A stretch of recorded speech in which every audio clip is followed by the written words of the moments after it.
evocarei coas fontes onde beben pesares cristalinos as cebras que se axitan pola noite.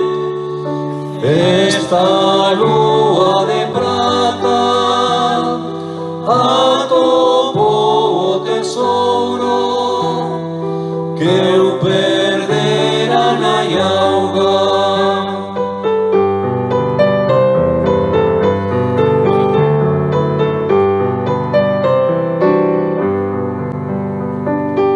No rayo dos farois agonizantes evocarei os nomes que acenderon lucernas balbucintes nas fragas mestas onde os medos dormen.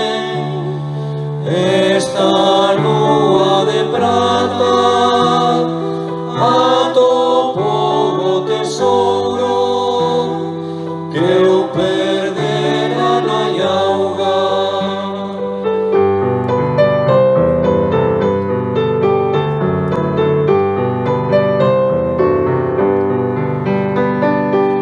Neste tremor de chumbo e de diamante serei luz que se esconde no ardor acceso que xerou os días onde se fastiañadan surtidores.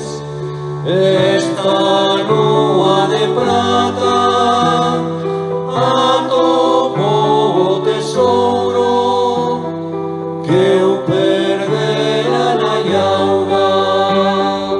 No rumor das estrelas acaladas achegareime a morte, sentirei o feitizo dos seus ollos e o seu bico na fronte.